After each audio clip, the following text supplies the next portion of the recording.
Monsieur le Président, Madame la Secrétaire d'État, Madame la Rapporteure, mes chers collègues, le 14 mars 2019, les associations Greenpeace, Notre Affaire à tous, la Fondation Hulot et Oxfam attaquaient l'État français en justice afin que celui-ci respecte ses engagements climatiques. Cette action devant les tribunaux, intitulée « L'affaire du siècle », qui avait été précédée d'une pétition lancée le 17 décembre 2018, est signée par plus de 2 millions de nos concitoyens et concitoyennes. La demande des citoyens et des citoyennes se fait forte et à raison. Les trafics d'espèces protégées ont fait de l'aéroport de Roissy une plaque tournante de la criminalité environnementale. L'utilisation abusive de produits phytosanitaires en faveur d'une agriculture productiviste détruit nos sols et provoque des maladies graves en milieu rural. Les exemples venant de défigurer nos paysages et heurter irrémédiablement nos faunes et nos flores sont innombrables. Et tous pourraient à terme générer la destruction de l'humanité. Aussi, reconnaître le crime d'écocide est-il nécessaire et urgent. L'écocide, étymologiquement, comme vous le savez, signifie « tuer la maison ». Se rendre coupable d'un éco-crime revient à attaquer la planète, notre foyer à tous. Mon propre parti, ELV, appelle depuis plusieurs années de ses vœux un tel ajout dans notre législation. Nous ne pouvons donc que nous féliciter de l'initiative de notre collègue Jérôme Durain et du groupe socialiste et républicain qui vient combler les lacunes du droit pénal environnemental français. Car il n'existe actuellement tout simplement pas d'échelle des peines en la matière. Certes, il y a des contraventions pour répondre aux incivilités que commettent certains particuliers en jetant des détritus ou en braconnant. De même qu'il existe des sanctions administratives à l'encontre de certaines entreprises coupables de délits polluants. Toutefois, le nombre parmi elles qui sont mises en demeure reste résiduel. Pour l'heure, il n'existe pas de réponse pénale adaptée à la criminalité industrielle des grandes entreprises qui bénéficient de l'adage « too big to fail ». Pour les catastrophes se déroulant sur notre territoire, comme le naufrage du Grand Américain en mars, ce texte peut être utile. Je dirais même qu'il serait salutaire.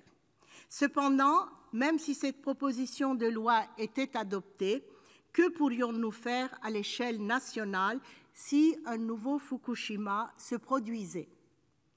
Que pourrions-nous faire contre le braconnage de masse des rhinocéros en Afrique tués pour leurs cornes? Comment pourrait-on sanctionner Bolsonaro qui prévoit de bétonner l'Amazonie, poumon vert de la Terre? Rien de bien concret. Pour sauver l'environnement, la réponse devrait être transnationale et supranationale. L'écocide mériterait d'être traité au sein d'une chambre spécifique de la Cour pénale internationale, comme ce fut envisagé, malheureusement sans succès, lors de la rédaction du traité de Rome en 1998. Et comme le préconise d'ailleurs la rapporteure de la CPI dans un document de politique générale de 2016. Cependant, compte tenu des obstacles politiques et de la difficile procédure de révision du statut de Rome, il est essentiel que les États incorporent le crime d'écocide dans leur arsenal juridique interne, et ce, afin de frayer par la suite la voie à une reconnaissance supranationale de cette criminalité. Le Vietnam, qui a depuis longtemps adopté une législation en matière d'écocrime, a ainsi pu interdire le mercredi 10 avril l'importation du glyphosate sur son sol.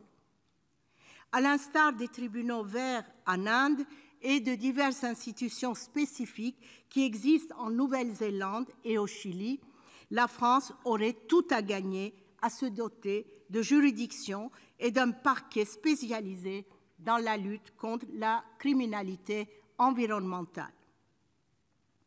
Selon le dernier rapport du GIEC, nous n'avons plus que 12 ans pour inverser la tendance, avant que les dégâts infligés à notre planète ne soient irréversibles.